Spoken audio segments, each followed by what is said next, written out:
사무엘상 1장 1절부터 6절까지인데요. 믿음의 사람들 시리즈 7번째, 사람 상대하지 않고 하나님만 상대한 한나라는 제목으로 말씀 나눕니다. 같이 한번 교독하실게요. 에브라임 산지 라마다임 소빔에 에브라임 사람 엘가나라는 사람이 있었으니 그는 여로함의 아들이요 엘루의 손자요 도후의 증손이요 숲의 현손이더라. 그에게 두 아내가 있었으니 한 사람의 이름은 한나요 한 사람의 이름은 브닌나라. 브닌나에게는 자식이 있고 한나에게는 자식이 없었더라. 이 사람이 매년 자기 성읍에서 나와서 실로에 올라가서 만군의 여호와께 예배하며 제사를 드렸는데 엘리의 두 아들 홈리와 비느하스가 여호와의 제사장으로 거기 있었더라.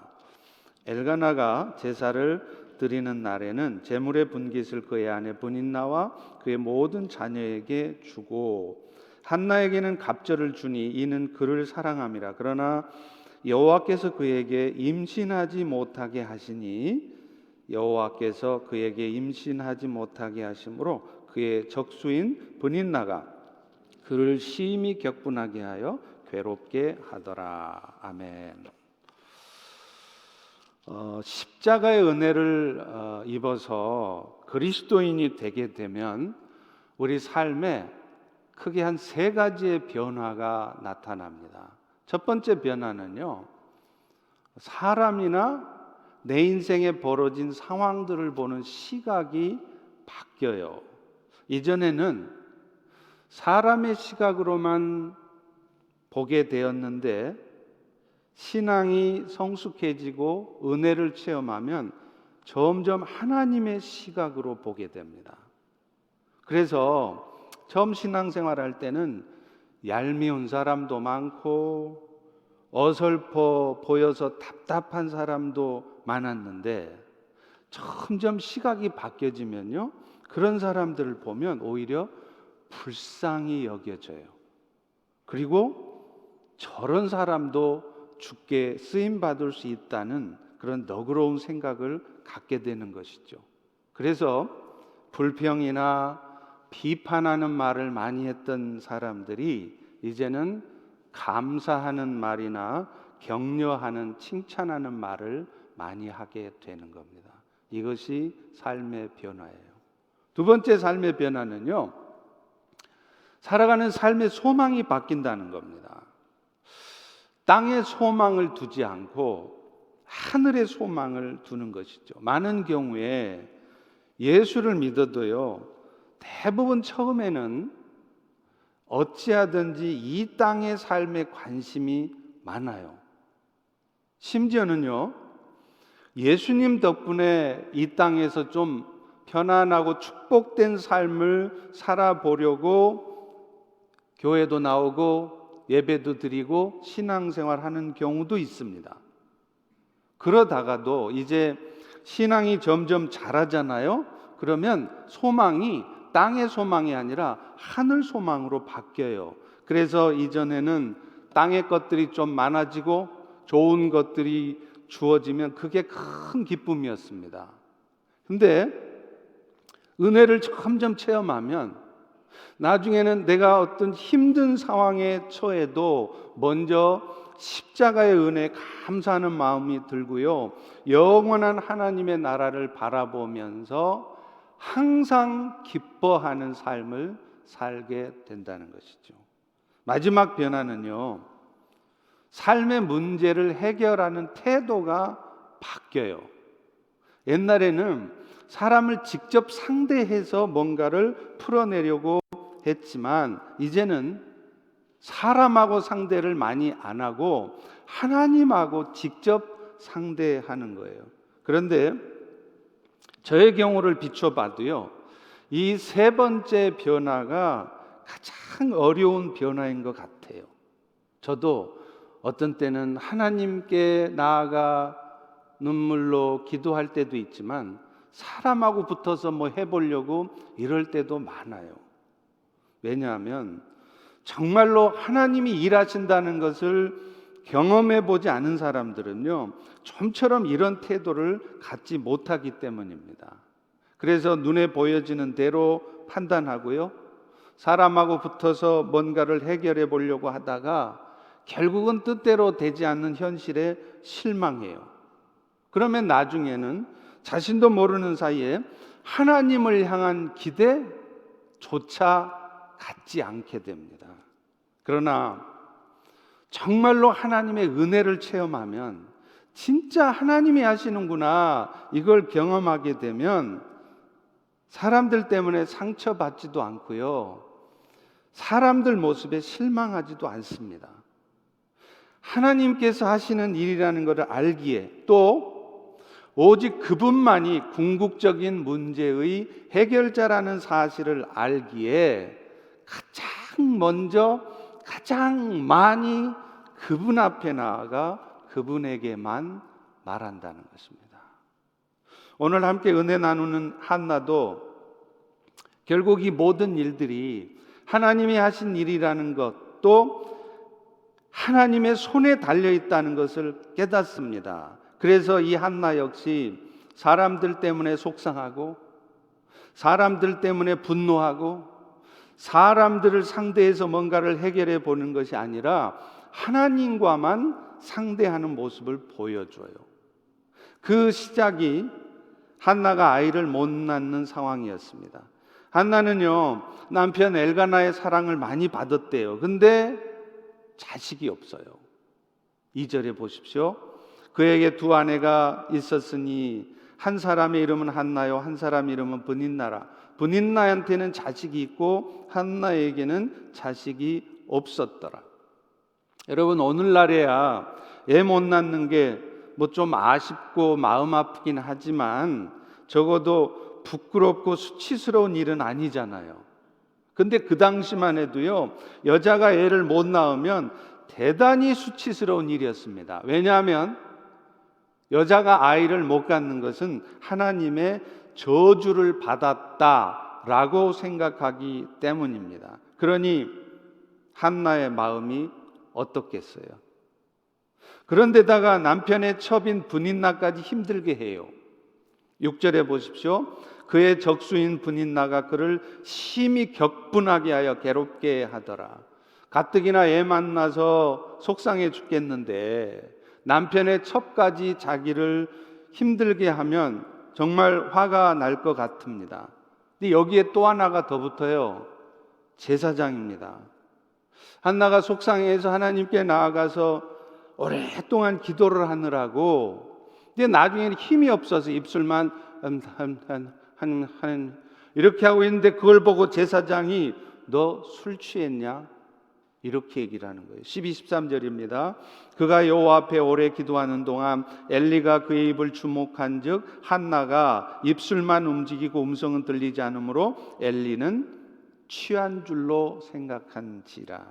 자, 그런데 이런 상황에서 한나는요, 애 못 낳는 여자라고 자신을 무시하고 괴롭히는 브닌나를 상대하지 않습니다. 우리 같으면 네가 뭔데 하면서 부글부글 속 끓다가 당장에 찾아가서 머리라도 붙잡고 결판 내고 싶을 텐데 한나는 그렇게 안 해요. 또 그 문제로 남편한테 찾아가서 하소연도 안 합니다. 사실 한나는 이 문제를 사람의 방법대로 풀자면 방법이 있어요.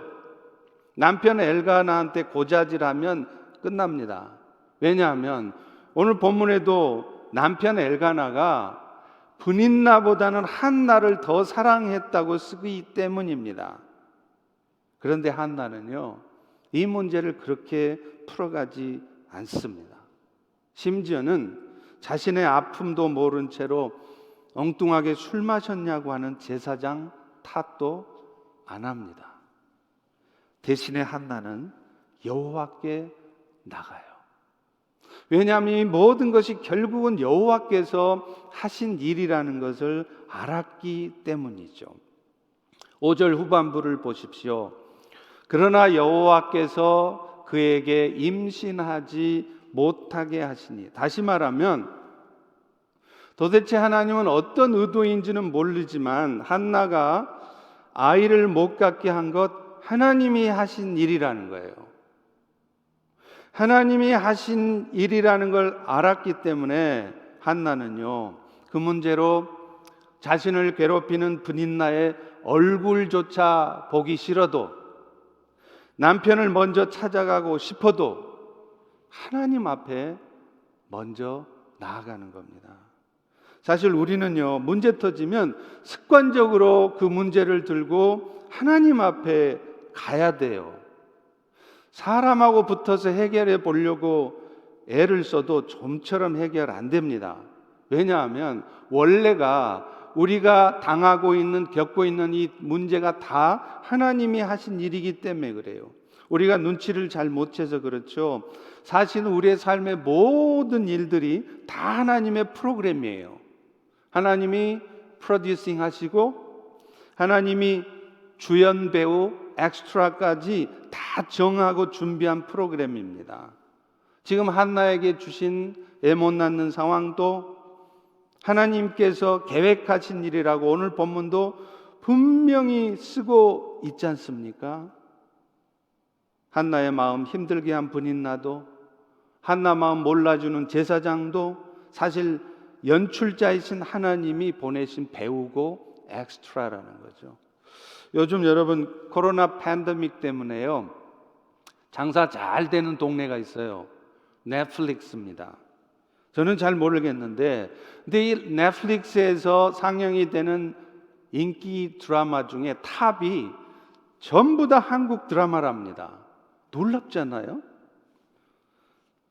배우들의 연기력, 또 스태프들의 기술력 때문이기도 하겠지만 무엇보다도 한국 드라마는요, 스토리가 탄탄하대요.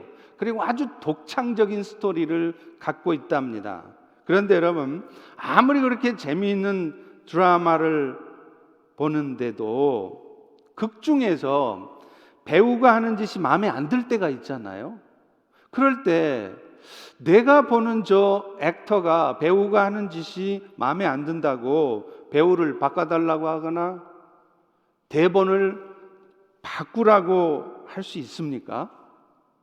그것은 순전히 연출자의 마음이에요. 프로듀서 마음이에요.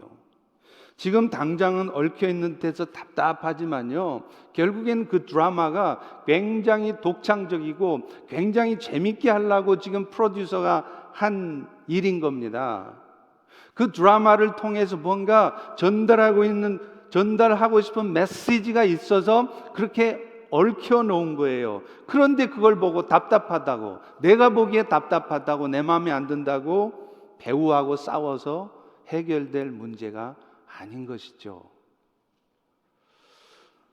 오스왈드 챔버스라고 하는 목사님이 계세요. 1차 세계대전 때 수많은 병사들에게 영적인 도전과 은혜를 끼쳤던 정말 귀한 목사님이신데요, 이분이 1차 세계대전이 일어나기 전에 영국에서 성경 훈련 학교를 진행하고 있을 때 일입니다. 그 성경 훈련 학교를 섬기던 부부가 있었는데, 그 부부가 어느 날부터 보니까 음식 재료나 또 이불이나 담요나 이런 것들을 빼돌리는 거예요. 그래서 매달 적자가 나요. 이 오스왈드 챔버스는 그것을 눈치를 챘습니다. 근데 챔버스 목사님은 그걸 가지고 하나님 앞에 먼저 나아가요. 그래서 하나님께 기도하는데 성령께서 주신 감동이 있었습니다. 성령님, 이 사실을 제가 알고 있지만 저들이 스스로 깨닫고 돌이킬 수 있도록 도와주세요. 그렇게 계속 기도만 하고 있었어요.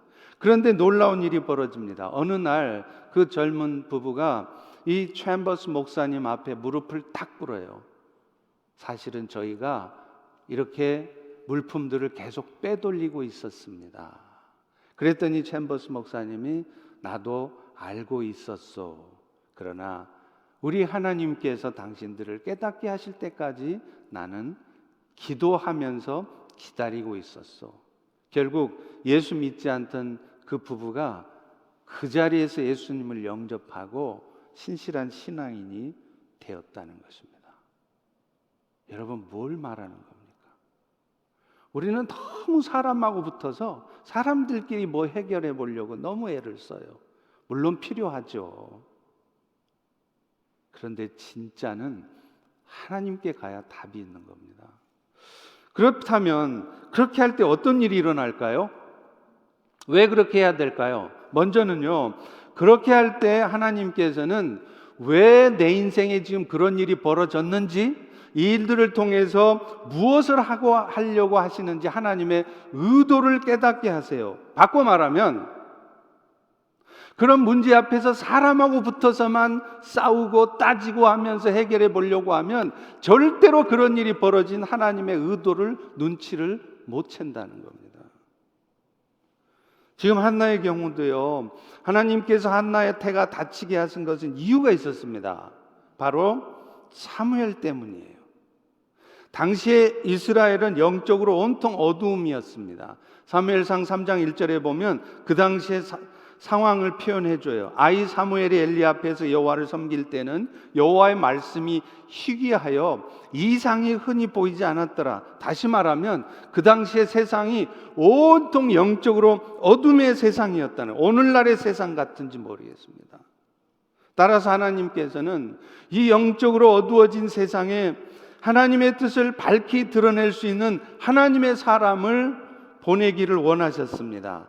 그런데 그 일을 하도록 사무엘을 보내는데 먼저 한나의 집에 그 사무엘을 보내시기 전에 작업을 하신 것이었어요.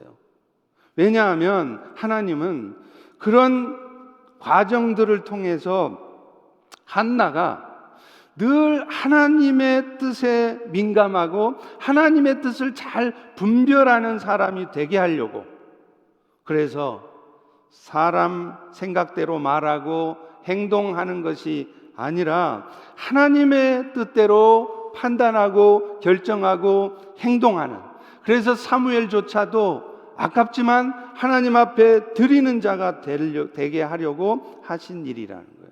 실제로 그렇게 하나님 앞에 나아가 기도할 때 한나는 하나님의 의도를 눈치를 챕니다. 그래서 11절에 보면 이렇게 기도해요. 하나님, 만일 여종의 고통을 돌보시고 주의 여종을 잊지 않으시고 여호와께서 아들을 주시면 내 평생의 그를 여호와께 드리고 삭도를 머리에 대지 않겠습니다.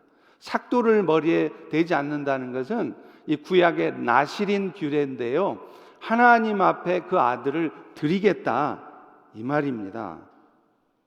그저 애 낳게 해달라고 기도하는 게 아니었어요. 그 아이를 하나님 앞에 드리겠다고 소원 기도를 했습니다. 왜요? 한나는 사람하고 붙어서 애 못 낳는 문제를 해결하려고 한 게 아니라 하나님 앞에 나아가 그 문제를 해결하려 하니 하나님이 왜 네가 애 못 낳게 됐는지, 이걸 통해서 하나님이 뭘 원하시는지, 왜 분인나가 너를 그렇게 힘들게 했는지를 알게 하셨기 때문입니다.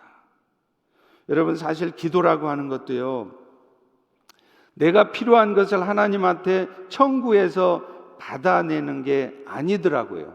저도 처음에는 그런 줄 알았어요. 근데 기도는 하나님과의 영혼의 대화입니다.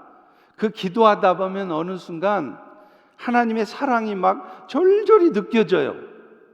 어느 순간 하나님의 마음이 깨달아져요. 그러면요, 내가 원하는 대로 일이 안 돼도 돼요. 이제는 처음에는 막 이것 주세요 저것 주세요 꼭 이렇게 돼야 됩니다 기도하다가 어느 순간 계속 기도하다 보니까 하나님의 마음이 그게 아니었구나, 그게 깨달아지니까 이제는 내 삶을 하나님의 뜻에 맞추어서 살아가게 돼요.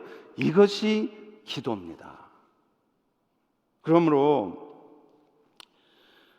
코로나 바이러스를 포함해서 여러분 개인에 벌어지는 모든 일들이 다 하나님의 계획 가운데 있다는 것을 안다면 어떤 상황이든지 당장에 내 뜻대로 되지 않았다고 소리만 칠 일이 아닌 겁니다.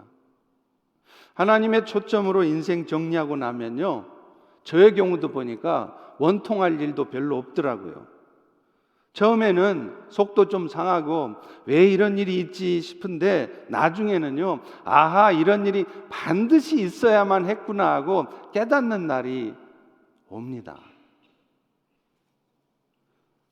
그리고요, 또 하나, 우리가 하나님께만 나아가게 할 때 하나님이 경험하게 하시는 게 뭐냐면, 결국에는 세상사 모든 일들이 하나님이 하시는 일이라는 것을 더 분명하게 깨닫게 하시는 거예요. 그래서 무슨 일을 하든지 내 힘으로 뭔가 이루어내려는 것이 아니라 가장 먼저는, 또 가장 많이 하나님 앞에 나아가게 하는 겁니다. 실제로 한나도 하나님 앞에 나아가서 간구하니까 어떤 일이 벌어집니까? 20절에 보십시오. 한나가 임신하고 때가 이름에 아들을 낳아 사무엘이라 이름하였다. 이는 내가 여호와께 그를 구하였다 함이라. 사무엘이란 이름의 뜻이 뭐냐면 여호와께 구했다, 이런 뜻이에요. 뜻대로 안 될 것 같아도, 이러다가는 나만 쫄딱 망하고 나한테만 손해인 것 같아도요, 사람하고 붙어서 싸우고 따지는 게 아니라 하나님 앞에 조용히 구하고 있으니까 그 일이 되는 거예요. 생각지도 못한 일이 벌어지는 거예요. 여호와께서 아들을 주셨습니다. 결국 오늘도 우리 모두의 인생 가운데 이런저런 힘들고 복잡한 일, 화나는 일 종종 발생하는 이유도 마찬가지입니다. 이 모든 일을 있게 하신 분도 하나님이시지만 결국 이 문제를 풀어내시는 분도 하나님이시라는 것을 우리한테 확실하게 알게 하시려는 거예요. 그래서 이제는 좀 어려운 일만 생기면 불평부터 하고 사람하고 붙어서 따져서 해결해 보려는 것이 아니라 조용히 하나님 앞에 나아가서 구하는 사람들이 되게 하시려는 겁니다. 그런데요, 이 결론을 잡을 때까지 시간이 의외로 많이 걸리더라고요. 그래서 제가 서두에 말한 이 크리스찬의 세 가지 변화 중에 가장 잘 안 나타나는 변화가 이 변화예요.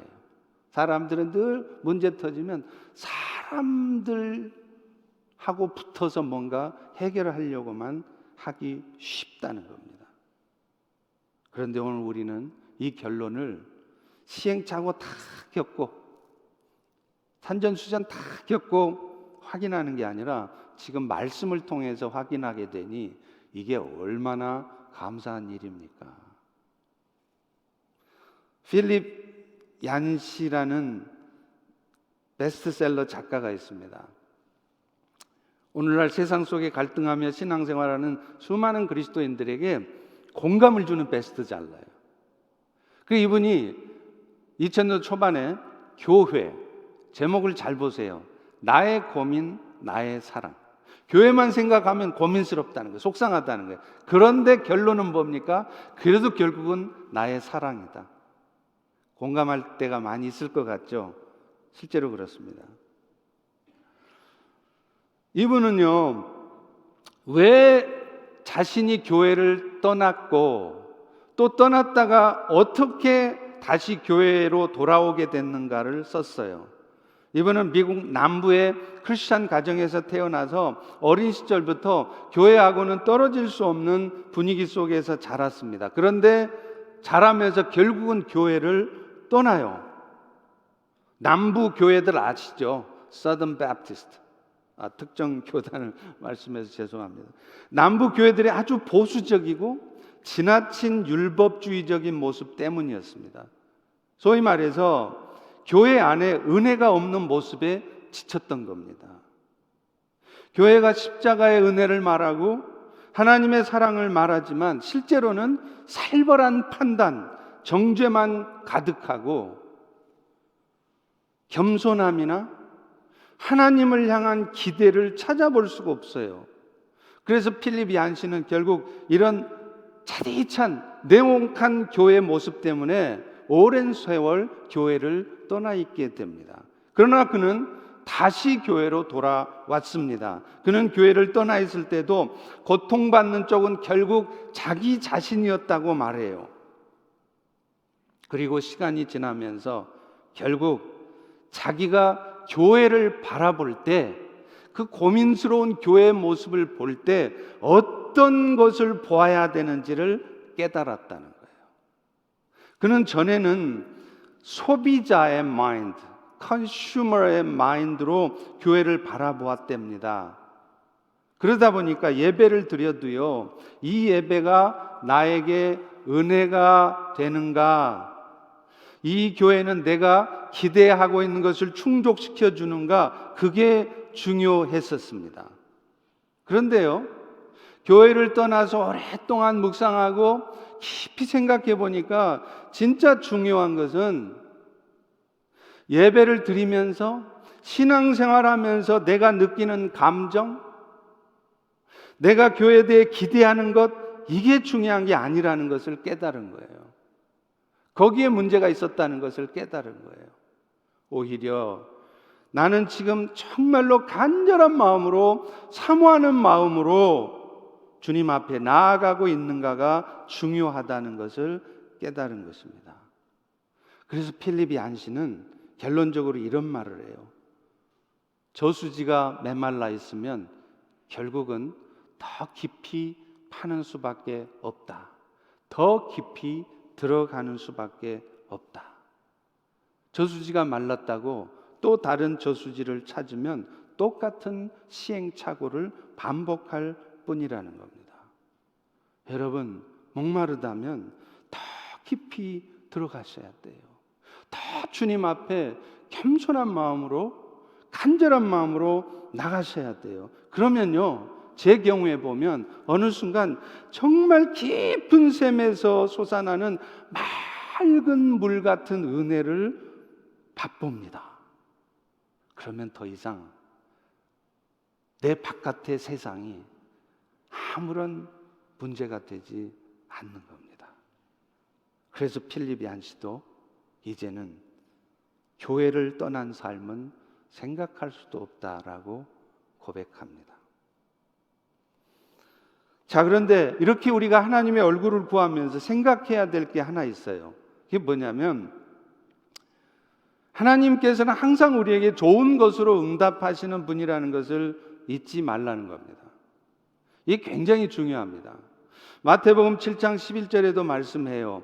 너희가 악한 자라도 좋은 것으로 자식에게 줄 줄 알거든 하물며 하늘에 계신 너희 아버지께서 구하는 자에게 좋은 것으로 주시지 않겠느냐? 좋은 것. 그런데 그 좋은 것은 내가 좋은 것이 아니라 나보다 나를 더 잘 아시는 하나님 보시기에 좋은 것입니다. 여러분, 실제로 그분은 우리의 죄악된 모습에도 불구하고 우리를 위해서 가장 소중한 아들을 희생하셨습니다. 우리 모두는 마음에 죄악된 본성을 갖고 있어서 하나님 입장에서 보면 구원시켜주고 싶은 마음이 하나도 없었을 것 같아요. 그런 죄악된 저와 여러분들을 위해서 하나님은 가장 소중한 아들을 이미 희생하셨단 말이죠. 그런데 이미 가장 소중한 걸 희생했는데 이제 뭐가 더 아깝겠느냐는 겁니다. 그래서 로마서 8장 31절 32절은 이런 말씀을 해요. 만일 하나님이 우리를 위하시면 누가 우리를 대적하리요? 자기 아들을 아끼지 않으시고 모든 사람을 위해 내주신 이가 어찌 아들과 함께 모든 것을 우리에게 주시지 않겠느냐? 이미 가장 소중한 아들을 희생했기 때문에 여러분들에게 정말 필요하다면 이 세상 전부라도 주실 수 있는 분이라는 거예요. 그렇기 때문에 우리가 기억해야 될 것은 그분이 우리의 삶을 책임지시고 우리를 지킬 것을 굳게 믿을 때, 그래서 지금 이 순간 누가 나를 힘들게 하고 어렵게 해도 어느 누구도 우리를 대적할 수 없음을 믿을 때 우리는 비로소 그분께 우리의 삶을 맡길 수 있는 거예요. 맡길 때 비로소 여러분의 마음에 평강과 자유함이 찾아와요. 오늘 여러분 이 예배 오시면서 어떤 마음으로 오셨나요? 아직도 여러분 중에는 아마 틀림없이 마음속에 뭐에 대한 염려, 또 두려움, 불안감, 이런 것이 여러분 마음에 자리한 분이 계실 겁니다. 제가 그 이유를 말씀드릴까요? 하나님 앞에 여러분의 삶을 맡기고 있지 않기 때문에 여러분 마음이 지금 염려스럽고 불평스럽고 두려운 것입니다. 우리에게 항상 좋은 것으로 주시는 하나님, 그 하나님을 우리가 절대적으로 신뢰한다면 우리는 철저히 맡길 수 있고, 맡길 때 비로소 진정한 평안이 찾아와요. 두려워하는 것이 아니라 오히려 감사할 수 있습니다. 그리고 그런 평강과 기대가 있다면 오늘 우리가 할 일은 뻔하겠죠. 앞서 말한 오스왈드 챔버스 목사님이 한 번은 성경학교 훈련학교를 운영하다가 오해를 받습니다. 어떤 여자와 이 오스왈드 챔버스 목사님이 썸 탄다? 이런 소문이 도는 거예요. 사실은 그게 아니었는데 이 목사님은 정말 억울했습니다. 내가 오직 하나님만 바라보고 살아왔는데 이런 오해를 받다니. 그런데요, 이 일 때문에 막 속상해서 화내고 불평하고 그러는 것이 아니라 하나님 앞에 겸손히 나아갔더니 하나님이 깨닫게 하신 게 있더라는 거예요. 비록 나는 실제로 그 여자와 무슨 썸씽이 있는 것은 아니었지만, 아하, 하나님이 미리 경고하시는 거구나. 앞으로도 내가 평생 남은 인생을 사역할 때 그런 여자 부분에 대해서 조심해야 된다는 것을 경각시켜 주시려고 하나님이 하신 일이구나. 그게 깨달아지니까 막 그런 상황이 속상하고 막 불편하고 그런 게 아니라 감사하고요. 그 다음서부터는 늘 내가 그런 죄악에 빠지지 않도록 도와달라고 늘 간절히 기도하게 되더라는 거예요. 여러분, 이것이 하나님이 하시는 일입니다. 그러니 우리 인생에 좋지 않은 게 없어요. 내 생각에 안 좋은 거지 하나님 보시기에 다 좋은 것으로 응답하신다는 하나님인 것을 믿으시고 그 하나님을 신뢰할 때 여러분은 오늘 지금 이 순간 여러분의 미래를, 여러분의 삶을 그분에게 맡기십시오. 그리고 맡긴다면 여러분이 하셔야 될 일이 있어요. 오늘 또 주께서 하신 말씀대로 성령께서 주신 감동대로 사시는 것입니다. 오늘 본문의 한나도 나중에 사무엘 낳죠. 그리고 나서 어떻게 하죠? 그 아이를 여호와께 드려요. 우리는 사실 그렇습니다. 문제가 해결되면요, 금방 아까운 생각이 드는 거예요. 이 아이가 어떻게 해서 얻어진 아이인데 드리냐면서 이 핑계 저 핑계 댑니다. 그런데 한나는 마음을 바꾸지 않습니다. 그랬더니 어떤 일이 벌어지죠? 사무엘상 2장 21절에 보면 여호와께서 한나의 마음을 돌보시사 아시고 한나로 하여금 또 임신하게 해서 사무엘 대신 세 아들과 두 딸을 낳게 해 줬다는 겁니다. 사무엘 보내고 허전할까 봐 하나님이 세 아들 두 딸로 위로받게 하셨다는 거예요. 여러분, 이게 병 주고 약 주는 것이 아닙니다.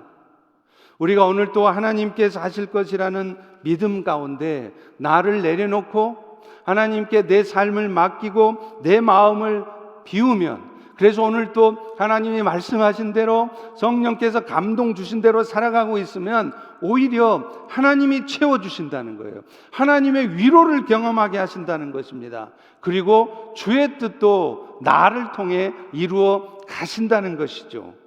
사랑하는 성도 여러분, 하나님의 초점은 어찌하든지 사람들의 영혼이 구원되어지는 것입니다. 죄로 말미암아 고통하는 이 결국 영원한 멸망에 빠질 수밖에 없는 세상을 구원하는 일, 이것이 하나님이 오늘 또 이 세상을 돌리시고 코로나 바이러스가 있게 하신 하나님의 목적이라는 거예요. 하나님이 이것을 위해서 아들 예수를 이 땅에 보내셨고 그분이 억울한 십자가의 죽음을 당하도록 하셨습니다. 예수님도 그 일을 위해서 하늘 보좌를 버리시고 사람의 모습으로 오실 뿐만 아니라 십자가에 모진 고통과 멸시천대를 다 받으셨어요. 그 결과 오늘 여러분들이 예배 자리에 있을 수 있고 영원한 하늘 소망을 갖는 것입니다. 그렇다면 우리도 예수님처럼 그 영원한 하나님의 나라에 가기 전까지 내가 때로 오해받고 내가 또 멸시받고 대우받지 못해도 좀 속상한 일 벌어져도 그것 때문에 분노하고 화내면서 사람들하고 막 상대해서 이겨먹으려고 그러고 뽐때를 보여주려고 그러고 그러는 것이 아니라 예수님처럼 예수님이 나에게 보여주셨던 그리스도의 사랑을 묵묵히 나타내는 겁니다. 과테말라의 어느 선교사님 사역에 대한 말씀을 하고 말씀을 마치겠습니다. 제가 우연히 과테말라에 사역하시는 어느 선교사님 사역을 들어보았습니다. 과테말라는요, 유난히 아동 실종이 많고 또 아이들 문제가 심각하다네요. 그런데 이곳에서 이분은 고아원을 세워서 100명이 넘는 아이들을 돌보세요. 아니, 내가 낳은 자식도 아닌데 내가 낳은 자식 하나도 키우기 힘들잖아요. 여러분도 그러시죠? 애 키워봐서 아시죠? 그런데 1명, 2명도 아니고 100명을 어떻게 키웁니까? 대단하다 싶었어요. 그런데 제가 정말 감동적인 장면을 봤는데 그 아이들이요, 친구들끼리 서로 다투잖아요. 속상한 일이 있잖아요. 힘든 일이 있잖아요. 그러면요, 하나같이 이 선교사님을 찾아온다는 거예요. 자신들하고 피부색도 다르고 피 한 방울 섞이지 않은 이 선교사님에게 와서 안겨서 눈물을 흘리면서 자기 속상한 것을 하소연을 하더라는 겁니다. 제가 너무 감동받았습니다. 여러분들은 어때요? 심지어 여러분 자식들도, 여러분 주변의 사람들이 뭐 속상하고 힘든 일이 있으면 제일 먼저 여러분한테 와서 팍 안기면서 언니, 집사님 하나요? 맨날 똑똑한 소리는 하지만 나한테 와서 기대려고 하고 나한테 와서 위로받으려고 하고 격려받고 싶어하는 사람은 없는, 그런 영적으로는 너무나 외로운 그런 삶을 살고 계시지는 않습니까? 그런데 진짜 감동적인 게 있었어요. 그렇게 선교사님의 사랑을 많이 받은 아이들이요, 각자 소원을 적어내라 그러니까 그 소원이 아주 아이들 중에는 나중에 훌륭한 의사가 되겠습니다. 돈을 많이 버는 비즈니스먼이 되겠습니다. 이런 것도 있었어요. 그런데 제가 놀라운 것은 거의 대부분의 아이들이 저도 나중에 선교사님처럼 어렵고 소외된 사람들을 돌보는 사람이 되고 싶다고 적더라고요. 제가 그것을 보고 눈물이 났습니다. 이게 선교구나.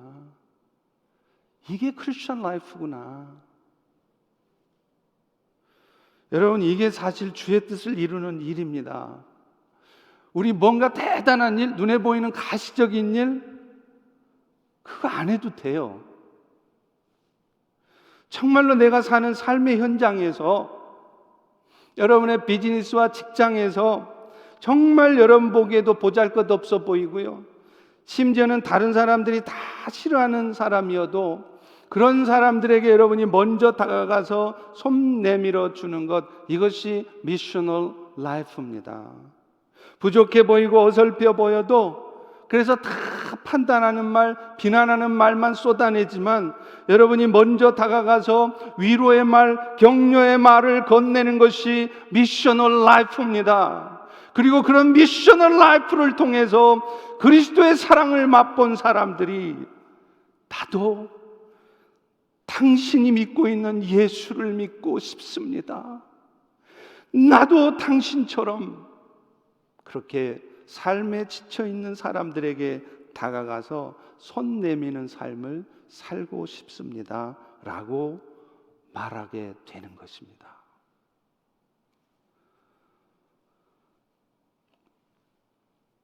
지극히 작은 자 하나에게 한 것이 곧 나에게 한 것이라 예수님은 말씀하셨죠. 여러분, 대단한 일 계획하는 것이 아니라 우리 주변에 있는, 혹은 먼 땅 선교지에 있는, 혹은 난민 캠프에 있는, 도와줘봐야 아무 쓸데도 없을 것 같은 지극히 보잘것없는 자 하나에게 먼저 손 내미는 우리를 통해서 이 땅에 하나님의 나라가 왕성하게 세워져 가기를 간절히 소망합니다. 기도하겠습니다. 하나님, 오늘 또 우리에게 이렇게 한나의 삶을 통해 정말 왜 이 상황에서 우리가 하나님 앞에만 나아가야 하는지, 사람 상대하는 일은 좀 절제하고 덜하고 하나님께 먼저 많이 나아가야 하는지를 알게 하시니 감사합니다. 이제 이 말씀들이 우리 평생의 마음에 새겨져서 미셔널 라이프를 살고, 그래서 그런 미셔널 라이프 사는 성도들이 모이는 미셔널 처치가 될 수 있도록 축복하여 주옵소서. 예수님 이름으로 기도합니다. 아멘. 우리 같이 일어나셔서 나의 영혼 잠잠히 한번 같이 찬양하고 같이 기도하고 예배를 마칠게요.